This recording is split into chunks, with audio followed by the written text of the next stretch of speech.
Everyone, welcome to our meeting today. I'm Dr. one of the director of the Monday meeting. I'm Ninelli, and we are excited to have the professionals from the MHT today to talk with you all. Without further ado, we have Rob, Angie, and Jillian from MHT presenting on how to develop skills to apply in the professional world. Rob, please take it away. Hey, thank you. Thank you for the warm welcome. So I'm just going to share my screen here, and I'm hoping you guys will be able to see it on the first try. So give me 1 second. So let me know if you guys can see this. Perfect, Rob. Does that work? Okay, perfect.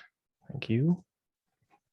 So yeah, welcome. We're MHT, Meloni Hribal Tratner. We're going to present how to develop skills to apply in the professional world. I'm Rob Lockman. I've been a supervisor at MHT for about 3.5 years. It's a unique and exciting firm, and I really enjoy my time here. Hi, my name is Jillian. I'm a manager here at the Meloni Hribal Tratner. I joined the firm back in 2013, and we're going strong here. Once you're in here, your family here. So I've been really enjoying my stay at MHT and learn a lot. Jill? Sure. Rob, can you move to the next slide with our names on it so that they... Sorry about that. No I'm worries. looking at the slide. You're not looking at the slide. Hi, I'm Jillian Fan. I'm a partner here. I've been with the firm since we started in 1997. If you can move to the next slide, Rob. So we are a CPA firm in Woodland Hills. We've been here for over 20 years. We service clients in tax, audit, advisory services, consultation. The only thing that we do not do is public companies. Other than that, we are involved with our clients in everything that they do. We are their trusted advisors. They all call us to make decisions about their operation, about transactions that they're considering, like a merger or an acquisition. Pretty much everything that's related to their financial affairs, they will feel comfortable enough to give us a call and help consult and help them with the process. So it feels like we're part of their team. And it's a great way to consult your client and be their advisor. Like Robert and Angie mentioned, they've been with the firm for a while, and at our lowest level, our staff are able to interact and transact with our clients. The benefit of working for a smaller firm is that there is no segregation between the audit department or the tax department. So most of our people will have an opportunity to get their feet wet pretty early in their career and get involved with a lot of the things. And there is no segregation, so they can do everything for the client. It gives them a quicker or sooner ability to work and be exposed to a lot of engagements and topics and things that are challenging. And so that is one of the largest benefit of going to a local firm. We are about 45 people. And again, we service everything in between tax, accounting, auditing, and consulting. That's it. Take it away. Thanks, Rob. Most importantly, actually, we all graduated from CSUN. So Oh, we're all CSUN alumni here. Right? Yep. And so thanks, Jill. We've got a little agenda for you today. Again, it's developing skills to apply in the professional world. We're going to start out with creating a professional resume and then move on to acting professionally during an interview and professional communications. And the whole idea about this is that you're transitioning from being a student to an employee. Some of you are already working in the field, but we just want to make sure that you have those skills to develop and become a working professional. And so starting it out was creating a professional resume. And so I'm sure that CSUN has a lot of courses to offer and a lot of help, but we feel like this is really your opportunity to stand out, your opportunity to get your foot in the door. It's the first thing that people see when you're applying for jobs out of school, even during in school. And so some of the main points go along with that are, it's important to have a professional resume for that purpose. We're going to talk about some tips to prepare that professional resume, do's and don'ts, and we'll also talk about a couple of additional resources. And so, like I said, the resume is your introduction. A lot of people are going to have their eyes on this: hiring managers, HR recruiters, managers, seniors, supervisors. So it really is important to kind of bring your best foot forward and show what you're capable of, show what your work experience is. I like to think of it as a personalized business card, and that you would be able to offer this to people to contact you in the same way that you would a business card. Oh, here's who I am. Here's what I'm capable of. Give me a call, please. And so in that respect, your resume should be kind of like a business card. It should be concise. It should present your skills and your experience.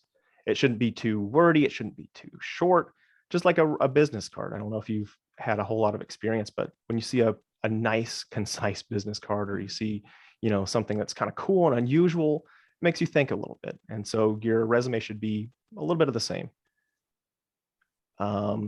So like I said, concise and direct. You also want to list out any highlights. For example, did you manage any employees? If so, elaborate how many. If you reviewed their work, elaborate what your review process was. If you sent review notes back, elaborate that too. Did you prepare tax returns before? If so, enumerate which tax forms that you're familiar with. Oh, I know 1040s, I know Schedule A, I know Schedule B, I know 1065s, that kind of thing. Something that I think is really important too, but is also maybe a little bit more difficult to do, is quantifying your impact. You want to show people what you are really contributing to the firm in terms of numbers, or you're contributing to your job in terms of numbers. Did you improve any processes? Do you have a low fail rate in what you do? A couple of examples I can come up with are, I tutored 5 undergrads per semester for accounting, and each of them passed with 100% success rate, right? Something else I could think of is, how many clients did you work on? How many tax returns did you come out? How many tax returns did you put out during a busy season that were on time? For example, I worked at a small firm, and I implemented a protocol to scan source documents that the client sends, and that reduced our paper by about 75%. So we didn't have any more storage fees. Anything that you can quantify, anything you can put in perspective. And I know that's kind of difficult to say.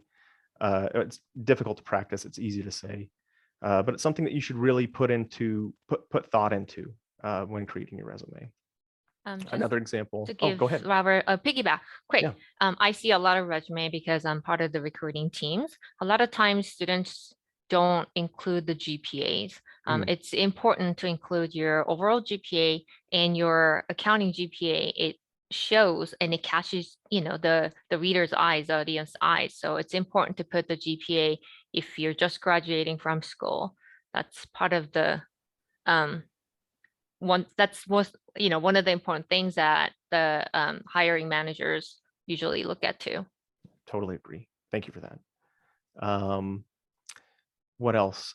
So I understand that some people are going to be full-time students. You might not have had a summer job or a job that's translatable, or any employment whatsoever. But CSUN's really good in preparing you for that kind of getting out into the field, getting out into an actual employment opportunity. But I say no accounting experience, no problem. You can still build a really good resume.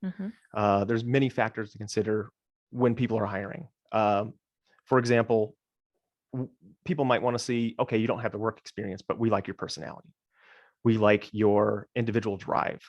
We like that you are capable of taking on what our job has to offer. Potential fit of our culture, potential fit of the work. And so you can translate your personal life experiences into something that's very similar to work experience, like a job. So don't discount your experiences. Like, for example, if you washed cars for a summer, show how you were the best car washer you could be. If you're a janitor, explain how you're the best janitor that you can possibly be.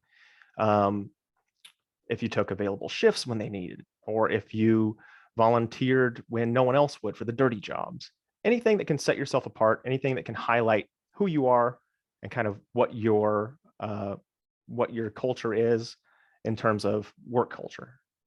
So a lot of firms, know you don't have relevant experience. And so that's why this is important. It's your duty to show that you're capable of taking on their responsibilities.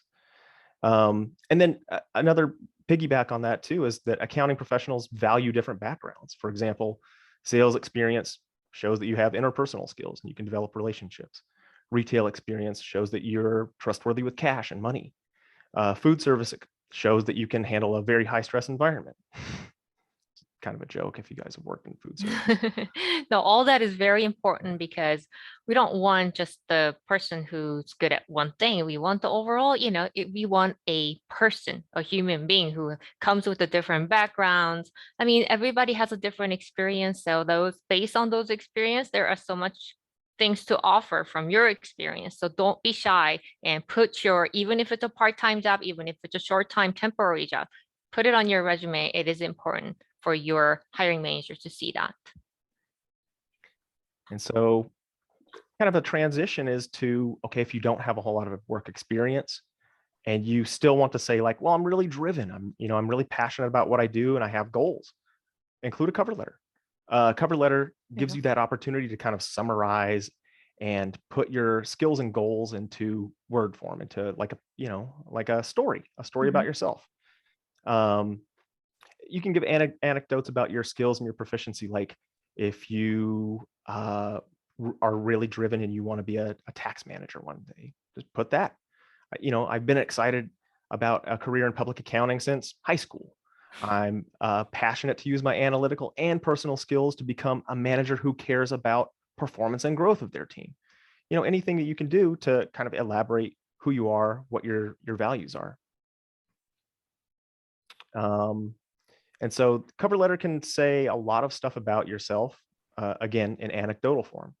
You're problem solving, analytical, you have time management skills and you're punctual, you're dependable, you have a good work ethic, or maybe you're technologically savvy. Hey, I play video games, but I built my own computer.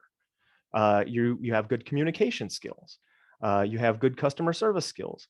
You value teamwork, or maybe you have leadership qualities. Hey, I was in charge of AA, the Accounting Association. And so kind of transitions into our next segment, which is the do's and don'ts of a professional resume.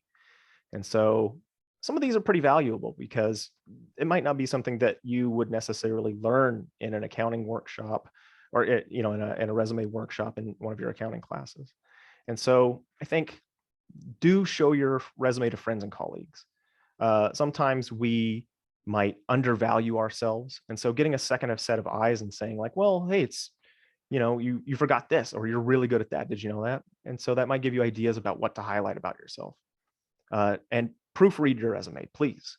This happens way too many times where you see misspellings. Even someone's name might be misspelled just because you spend so much time thinking about stuff to put into the resume that you don't actually take a step back and look at the resume.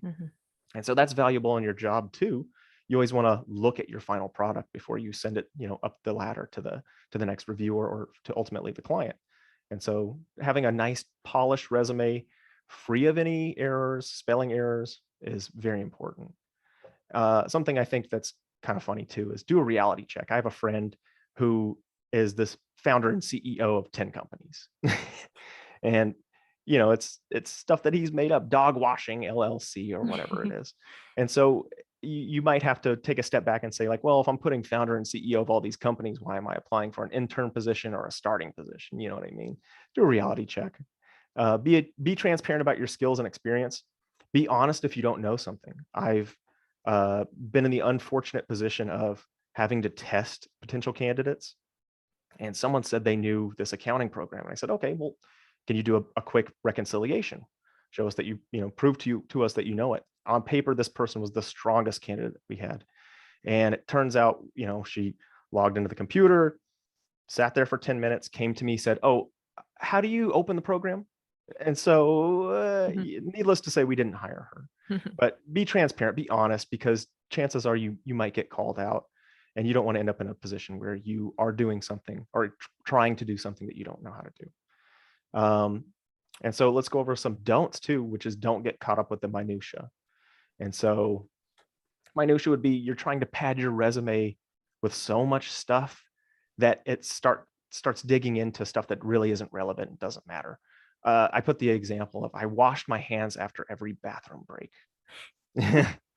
Right? An accountant wouldn't say, hey, I balanced every single balance sheet I was on. Like, that's kind of important that you should be doing that anyway. So give your resume a lot of thought, but don't overthink it to the point and try to pad it to the point where you're putting in irrelevant items. Don't go too far back in time. If you have a lot of work experience like I do, you kind of want to limit what you're putting on your resume to maybe the past 10 years, or maybe even to like the most relevant jobs that you've had. Don't lie, goes hand in hand with, don't exaggerate the truth. Don't put yourself in that position where you're, taking on more than you can handle. And then I think this is kind of important too, adding a photo, because I think when I was looking for a job, we were in there was the rule of thumb, do not add a photo. And then I think somewhere around, a few years ago, people started adding photos, and I think it's completely up to you at this point, right? I think it's totally acceptable, especially in the digital age. But I just wanted to stress, if you are adding a photo, just make sure it's relevant, professional. And the same thing goes with your LinkedIn. Make sure that it's not a picture of you partying, that it's, maybe Absolutely. someone can see you in the position that you're applying for. Wear a dress shirt, wear a suit. I know a lot of you do that anyway, but I think it's important to note. I And know, so- sorry, just to give you a quick piggyback on that. I know some, depending on the culture too. I know some cultures like to actually see the photos on the resume. But here we don't usually do that. If you want to post a LinkedIn photo, like Robert said, make sure that the photo is professional looking, because I've seen some very casual photos on the LinkedIn too. So make sure that, if you want to post a picture, that's completely okay on the LinkedIn, go ahead and post it. Make sure that you're in, a professional manner that way. Good point. Yeah. And then, so let's say you're having a hard time creating your resume. I know it's difficult to take all of your work experience or your professional or your scholastic experience and put it on paper. So just ask around, ask your friends and colleagues. Like I said, they're going to be, a litmus test of, oh, you're really good at this. Did you always take leadership, or, you always volunteer for stuff, or, you're very punctual and you always take ownership of projects. Ask a school counselor, ask your professors and the faculty at CSUN. CSUN's amazing. They have an amazing accounting program. So I doubt anyone in AA wouldn't use their professors as a resource, but still, if you have friends and colleagues that wouldn't normally do that, you can push them in that direction too. Google additional examples. That's nothing wrong with that. You don't have to start from the, recreate the wheel, as they say. And then the resume workshops at CSUN are an excellent resource as well. Is that still on, the resume workshop at CSUN? Yes, it's still on. Just like every week, the director of the EY Center will create a workshop for That's cover awesome. letter and resume. Cool. Okay, so yeah, that's a great resource. I myself have been to the resume workshop when I was a student. And again, when I became a professional, I actually, had a chance to join that and then help the students. So that's always a great resource. Yeah, for sure. Yeah. And so that kind of ends the professional resume segment. If you guys have any questions, we can try to provide some answers.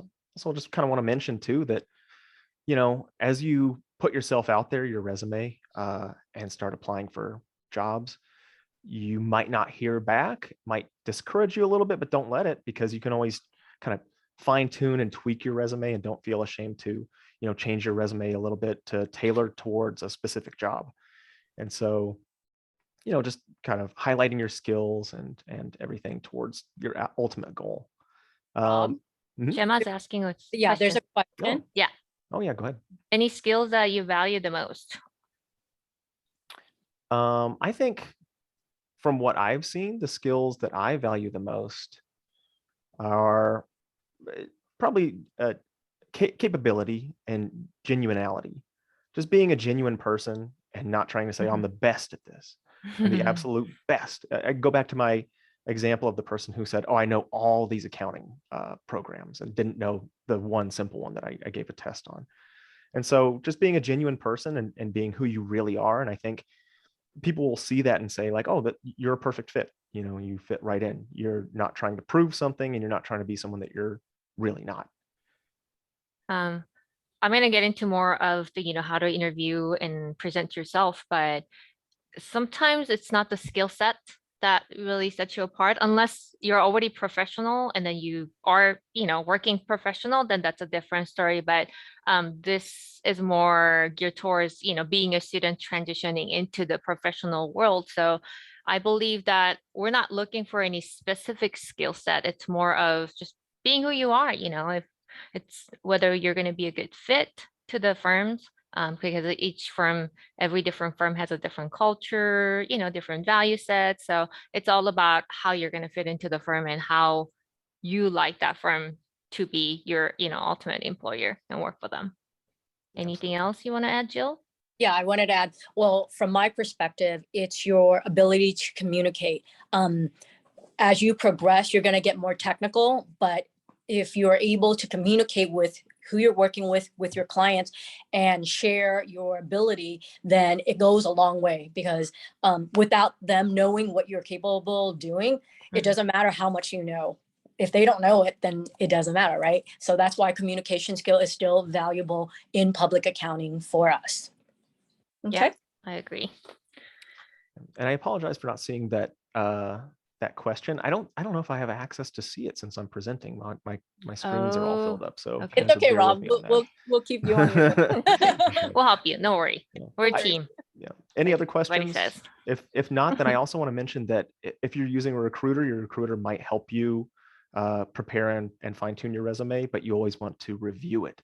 They might say, "Oh, we'll take care of it. Don't you worry."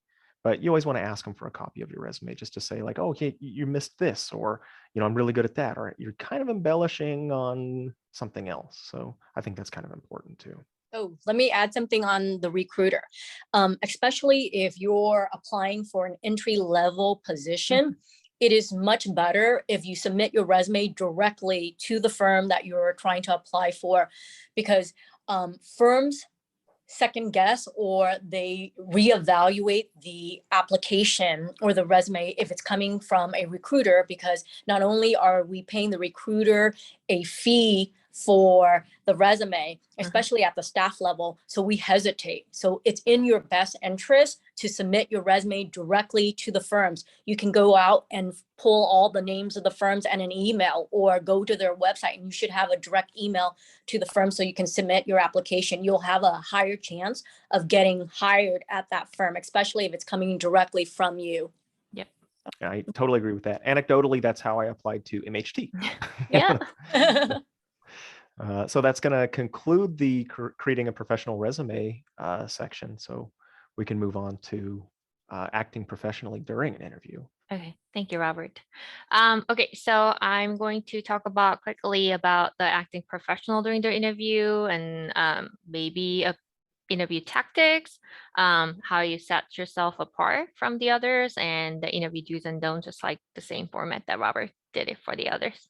Okay, so when you go into the interview, the first impression is very important. So you want to look professional, you want to sound professional, right? You want to have the professional resume with you. Luckily, Robert already went through the professional resume. So my assumption here is that you already have the perfect resume with you. So I'm going to go over the rest of it. Okay, you want to present. So your physical appearance is important. You want to look clean. You want to, have clean face. You don't want to, you don't want to hurry up and eating lunch and then run to the interview with, your ketchup on the side. That's absolutely not. Make sure you look at yourself before you, walk into the resume. Make sure that you wear the suitable attire, depending on the positions. You may have to wear the suit. You may not have to wear the suit. Again, depending on the culture of the firms. You may have to wear the proper dress pants versus the jeans. So it really depends on, I will get into more eventually, but that's part of the reason that you want to have your homework about who you're interviewing with, which is very important. Let's see, make sure that your body language is in line with what you want to present yourself. Make sure you smile more. look at the people, have, good engagement with eye contact, keep your hands out of your pocket. You don't want to put your hands in the pocket, when you talk to the interviewer. Maybe not too much of the body language, not too much of the hand. No fidgeting, don't slouch, basic stuff. Make sure that, again, you dress professionally, appear clean and put together for the interview, because we don't want to look sloppy. Even though if your resume may look great, if you appear sloppy, then there is some disconnection between your professional resume and your professional, person. Okay. Can we see the next slide, Robert? Thank you. Okay. So make sure you engage with your interviewer. Make sure that you listen good. Your listening skill is very important. Try not to interrupt as much. It's good to have a questions. Maybe wait for your question at the end of the conversation. Make sure that you stay focused by engaging that person, looking in their eyes. Other thing that I highly, highly recommend is very important is to look up the potential employer's business. I had a couple of potential employee show up at the interview without any background check of, our firm. And then they ask, oh, so what do you do? That kind of shows that the person, the interviewee, is not demonstrating the actual interest in the position nor at the firm. If you're really interested in applying the job to that firm, then you should at least look up their, website. It's as simple as that. Ask around, ask your friends, or even if you have some kind of connection, knowing that firms through your friends and family, then ask around. Like, what do they value? What, how are they doing? What are they focusing on? Is there any specific industry they serve, or is there any specific client that they serve that's very interesting? Make sure that you know who you're interviewing with. That's very, very important for you too, because you want to be ultimately work for a company that, your dream job, right? So make sure that you know your potential employer. Okay. Let's see. Okay. Oh, other thing is that if you know about that potential employer, you can adjust yourself or align yourself to that company, what they're ultimately looking for that position too. So you may have better tactics to answer some of the questions that they may ask you about that specific position that you're applying to. So it is very important. Ultimately, you want the company that you want to work with and work for, and your potential employer wants the same thing. It has to be a good fit to each other. Okay. Other things that sometimes, just like today, we're doing a lot of video conferencing, a lot of Zoom, a lot of Teams. So I know that because we're not in the same area or same presence, a lot of people disregard the fact that you still have to look professional. Make sure that you put your pants on. You don't want to do anything that's embarrassing later on. Look at the camera, make sure that you have a good same eye contact, but through the camera. Make sure that your camera's position is in a professional way. I said professional way is if you have some great, wall art in your room, but if it's inappropriate, you might want to just switch the angle of your camera just not to show certain unprofessional, area of your room. So make sure that, your camera is face on, make sure it's good, eye contact level, but again, make sure you want to hide anything that you don't want to show. It's not in that camera angle. Okay, let's move on to the next one. Okay, so your interview is your sales pitch. You want to sell yourself, right? Same thing as a firm. We like to sell ourselves to you, to the interviewee. So it's the same way. It's both ways. Make sure you want to do your, best. Again, do your homework, research about the company. Make sure that you understand the position before you apply to. If for example, we set up, hey, we are looking for a supervisor who has, 5 years of tax experience, then as a college graduate who doesn't have the background or experience, you don't want to apply that position. Make sure that you read through about the firms and the position before you apply. Make sure that, tell them why you're excited to work with the firm. See, when you actually do the homework, you know about the firms. So then you have a little bit of background, what you're so excited about, what you want to learn from that firm, what maybe you like the fact that the company values the family, and then that's something that's very important to you. Don't make the interviewer dig for the answers. Understand the interviewer, what they're actually asking. Make sure that you answer to that questions. If you're, it's okay. Again, your resume will show it too, but it's okay to say, oh, I have not dealt with that, or I don't have an experience with dealing with the, preparing Form 1065, but I'm a fast learner. I can learn and I have done other things. So maybe you want to elaborate your answers with other potential experience that you can, back that, what the interviewer is asking. Okay, be yourself. Don't get nervous. Just trying to be comfortable. Again, if you do your homework, it'll make you so much more comfortable knowing that potential questions the interviewer may have.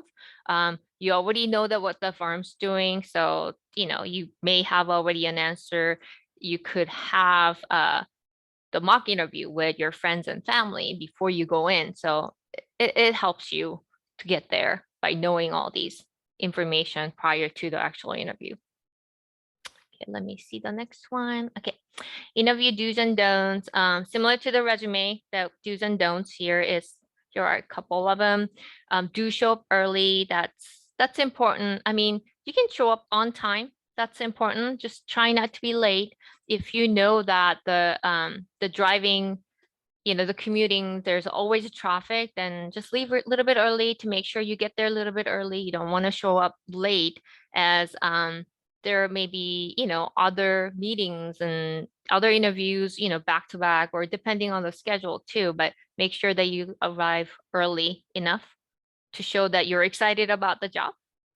Do ask questions and take notes.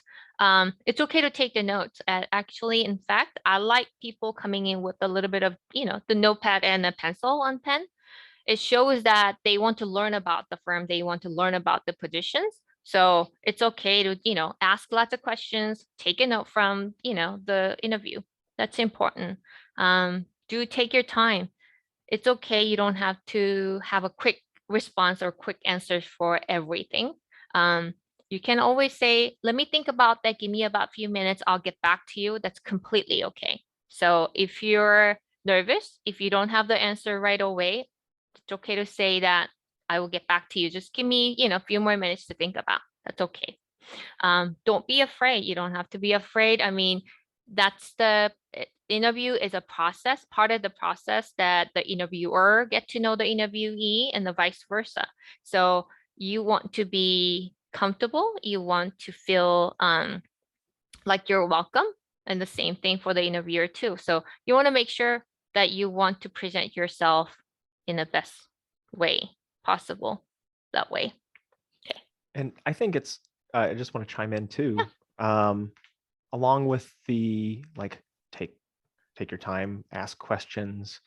You also want to elaborate on stuff, kind of like you did with your resume.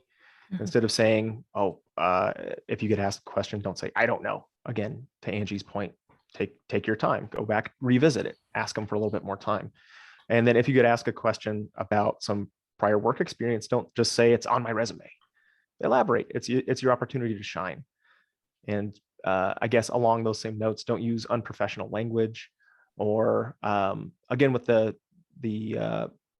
with questions, you want to have questions. You should always, along with the research that you've done beforehand, mm-hmm. You should have some questions ready. Tell me a little bit more about your role within the firm, or tell me a little bit more about the day-to-days that I would be dealing with in this position. Anything like that. I agree. I don't know is not a best answer. So you always want to say, oh, let me think about it. Give me, a minute or two. That's always better.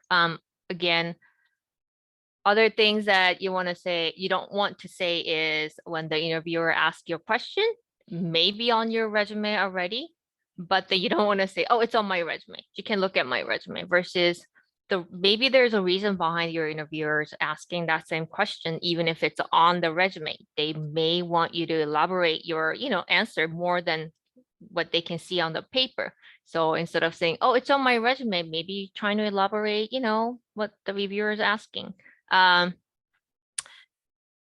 Even if you're done with all your question, you want to say, okay, I think that's it. I may have more questions later, but for right now, I think, you answer all my questions versus, oh, I don't have any more questions. Sounds like, oh, you may not be interested in that job. So just pick the words here, there, more appropriate.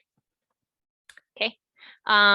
Other thing again is the asking what the company does, right? Because you're supposed to do the homework. You should already know what the company does and what they're mainly do. So asking what the company does at the interview time, that may be a don't. Okay. Any questions regarding so far about the acting professionally during the interview? Yes, I had a quick question. Is for the interview with the back-to-back, two interview back-to-back 30 minutes. So this we should repeat the question we asked the previous interviewer on the same question, or we had to train it after we finish the first interview and we go on the second one.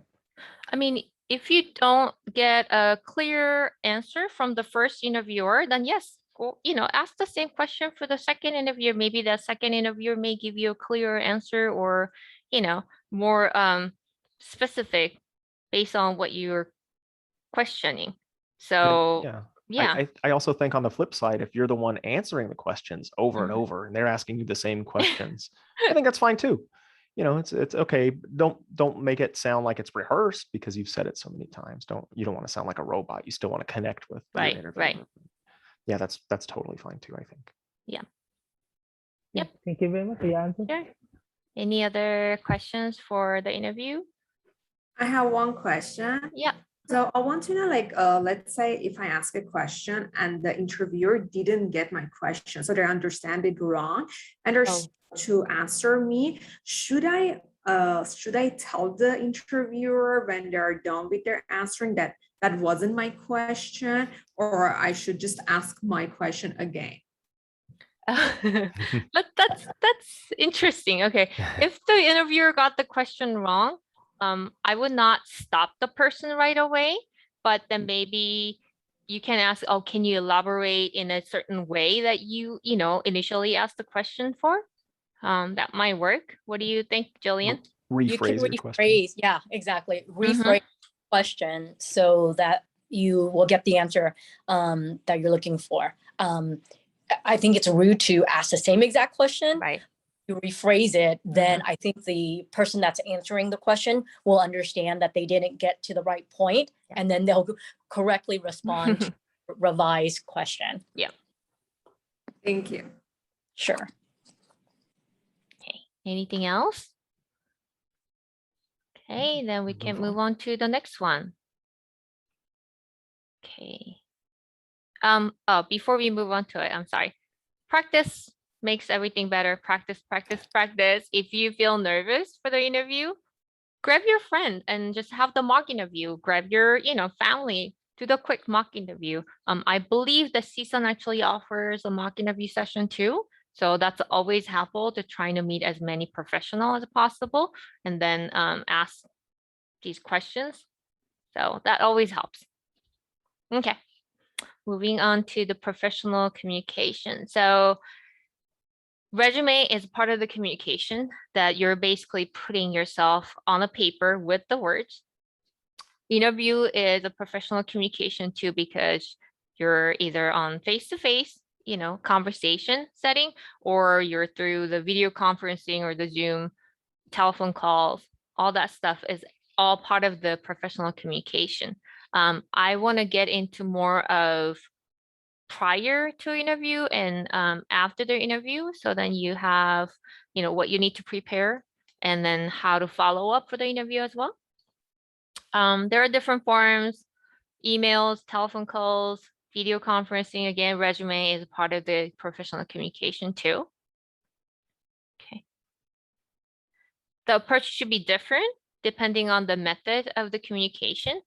You wouldn't put the same words on the emails or the resume, because that's the written words, versus if you're actually having a interview, person-to-person interview, or the video conferencing interview, that'll be the different words that you might want to pick.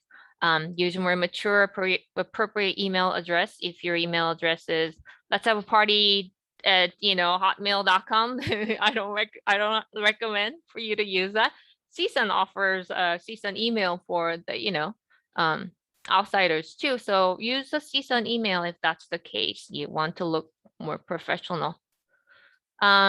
Include the appropriate subject lines. Make sure that you address the recipient properly. First, if you haven't met that person yet, make sure that it put the formal title like Mr. and Mrs. That's more appropriate. I have received an email from a potential employee before, and he said, "Oh, hi, Angie." And then they start just getting into it right away. I haven't met that person. I haven't introduced myself to the person yet. And it just a person went right dive into the conversation, and then ends with, "Okay, thanks, bye." There's no appropriate ending. You want to put best regards or sincerely or something like that. Again, until you get to know that person really good, you want to be as professional as possible to put appropriate, the titles and endings in your emails and resumes. Okay. Let's see. Try to keep your email, right to the point. That's very important.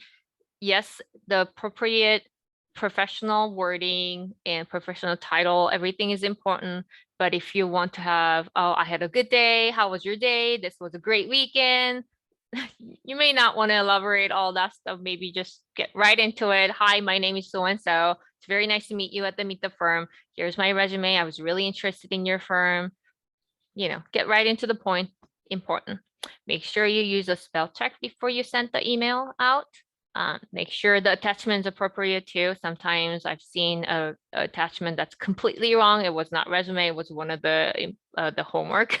So you don't want to send that. Make sure to look at your attachment before you send it out too. The timing is important too. You want to show one of the example that we put it on the slide is that you don't want to send a follow-up email within 5 minutes after the interview. It just shows that you didn't put too much thought into it, maybe. So just take your time. It's okay. Again, just take your time and make sure that you read it through. Make sure you look at everything thoroughly, and before you send it out. Okay, next slide. Okay, answering a call. I often have to call the potential employee to set up the interview. A lot of times they go, "Who's this?" That's not appropriate ones, right? It's always funny. Then I can say, "Oh, hi, my name's Angie from Meloni Hribal Tratner." But make sure that you never know who's calling you. So make sure that, you answer your phones properly. So say hi. And then when the other, party introduce, himself or herself, make sure that, "Oh, hi, nice to meet you over the phone. Thanks for calling." So start appropriate. Okay, speak clearly. It's okay to speak slowly, but make sure that you speak not too fast. If you're in the middle of the meal, you can always say, "I'm sorry, I'm in the middle of the meals. Is there, any chance that I can call you back, or is it okay to call you back?" It's okay to ask to call back. So it's okay if you're in the middle of something.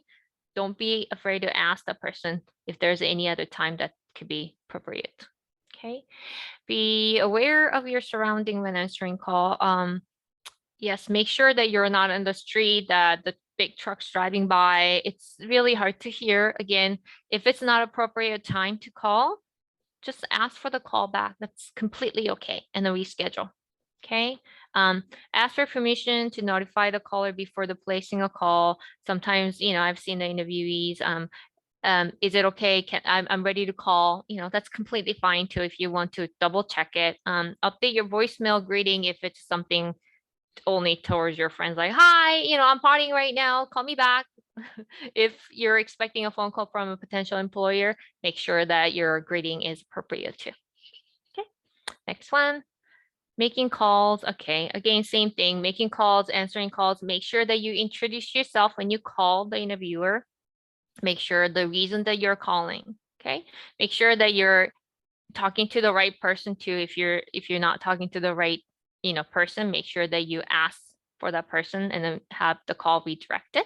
Okay, if you're leaving a voicemail, start with your basic information. Again, introduction to yourself, your name, the reason for calling, and don't forget your callback number. And make sure that the message is clear. It's sometimes hard to hear what the background noise is, so you can go slow but clear. Okay, next one. Video conferencing. Okay, so this is what we're doing. As we mentioned previously for the resume section, do's and don'ts, right? Camera angle is important. Make sure it's not too close, not too far. Make sure that you have a appropriate background, and make sure that you have eye contact with the camera directly. You can use the headset or the earbud, that's completely fine. Make sure that when you set up the time for the video conferencing interview, that you are in a good environment. If you are thinking that your neighbor's dog's gonna bark, make sure you close the window. Make sure that you're in a good, comfortable environment that's soundproof as much as you can. Okay, wear pants again. There is the joke. We've seen some people over the time video conferencing not wearing appropriate bottom, just the top. So just wear, I would recommend that you wear the appropriate clothing head to toe. It may set you in a mood that you're in a professional setting too, even though you're not in their office. It may give you some ideas or in the mood that you're in the professional setting. Okay, let's look at the next one. Oh, I think I covered pretty much everything. So even if the most important thing is, even if you don't get selected for the position after the interview, I would say don't get discouraged. Make sure that you ask for the feedback from the interviewer. Your interviewer will be very gladly provide you the feedback. They will take time, and they will make sure that you get the good feedback, the positive, the very important, useful feedback. And that'll also show who you are, that you don't want to burn bridges. You don't want to say, okay, fine, you don't pick me. I'm okay with that. I'm not interested in your firm, versus you want to be, again, professional. You want to, project your good professional presentation. Make sure you follow up, even though you don't get picked. Say thank you notes, thank you email. I don't think they do the notes anymore, unlike my time. Make sure you send out the thank you email saying thank you for your time and your concerns and your consideration. I really appreciate that you spend time with me. I learned so much about the firm. If there's any chance that there's any other position, I would love to hear about it. So then it still shows your interest in the firm and the position. So that can always impress the interviewer. Okay, any questions regarding the professional communications, do's and don'ts before, after interview? I think it's kind of important too. We've kind of set this example up, and the background of that, you're going to be going on an interview, and this is going to be with an interviewer, but you can really translate this to once you become a professional too, and any communications with clients and coworkers, just any professional communication. So I think that it's not just relevant, getting your foot in the door to become a professional. It's relevant once you are a professional. Mm-hmm. I actually have a story. I know that, students, they may not have the transportation readily available. So it's okay for your friends and family to give you a ride to their interview. Just make sure that your friends and family stay in the car or stay away from the actual interviewing office. Make sure that they don't come in the middle of the interview asking, hey, are you almost done? That's always inappropriate. So make sure that your ride stays with the ride, and then make sure that you tell them that we're going to be in for, long time for the interview. So then they know they don't have to worry about you. Any questions? Yes. So I had a quick question. After the interview, you said we didn't got picked. we had to follow up with the interviewer. So mostly for us, the student, when we didn't got picked, we just received the email from an HR, not actually from our interviewer. So how can we got the feedback from that? Just like we introduce us to our interviewer that we didn't got picked, they can give me you some feedback or somehow. Oh, I will ask for their business card usually. Because it's always good to follow up saying thank you, for your time for the interview. And then once you hear back from them, then you can apply. If you get selected, that's great. Hooray. If not, then again, send them another thank you note saying, can you please provide any feedback, that'll really help me boost my career. And again, I don't think there's anybody who say, oh no, I don't have time for that. We'll be all gladly provide that feedback for you guys. Gemma has a question. What happened to the person who brought the ride?